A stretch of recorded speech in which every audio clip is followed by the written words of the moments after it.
നമസ്കാരം, ഞാൻ ഡോക്ടർ കാർത്തിക. തലവേദന പലതരത്തിലുണ്ടല്ലേ? എങ്ങനെ നമുക്ക് മനസ്സിലാക്കാൻ പറ്റും ഏത് തരം തലവേദനയാന്നുള്ളത് നോക്കാം.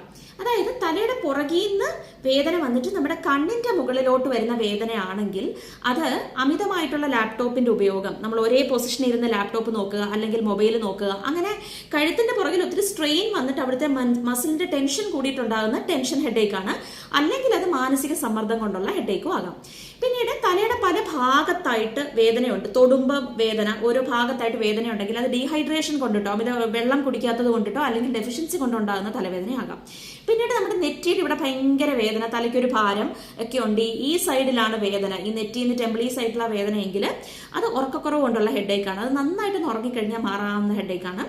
പിന്നീട് നമുക്ക് ഈ കണ്ണിന്റെ മേളിൽ ഒക്കെ ഭയങ്കര വേദന, തൊടുമ്പോഴൊക്കെ ഭയങ്കര വേദന, കണ്ണിന്റെ താഴെയൊക്കെ വേദന, അവിടുന്ന് വേദന ഈ നമ്മുടെ ഈ ഫേസിന്റെ കവിളിലോട്ടൊക്കെ ഇങ്ങനെ സ്പ്രെഡ് ചെയ്യുന്ന വേദനയാണ്. ഇവിടെയൊക്കെ തൊടാൻ വയ്യ വേദനയാണെങ്കിൽ അത് സൈനസൈറ്റിസിന്റെ ഹെഡേക്കാണ്. അതായത് കഫം കെട്ടി, സൈനസിൽ നിന്ന് കഫം ഡ്രെയിൻ ചെയ്ത് പോകാതെ കെട്ടി നിന്നിട്ട് വരുന്ന തലവേദന. അതിനുശേഷം പിന്നെ നമ്മുടെ തലയുടെ ഒരു സൈഡിൽ നിന്ന് വേദന വന്നിട്ട് കണ്ണിന്റെ ഒരു സൈഡിൽ നിന്നോ അല്ലെങ്കിൽ തലയുടെ ഒരു ഭാഗത്തുനിന്നോ വേദന വന്നിട്ട് വ്യാപിക്കുകയാണ്. അപ്പോൾ ഒരു കണ്ണിനൊരു മങ്ങലുണ്ട് ആ വേദന തുടങ്ങുമ്പോൾ, അല്ലെങ്കിൽ നമുക്ക് കണ്ണിന് ഭയങ്കര ബ്ലിങ്കിങ് വരുന്നുണ്ട്, പിന്നെ ഭയങ്കരമായിട്ട് ഓക്കാനോ ഛർദ്ദിക്കാൻ വരില്ല, അങ്ങനെയൊക്കെ ഉണ്ടെങ്കിൽ അത് മൈഗ്രെയിൻ ഹെഡേക്കാണ്.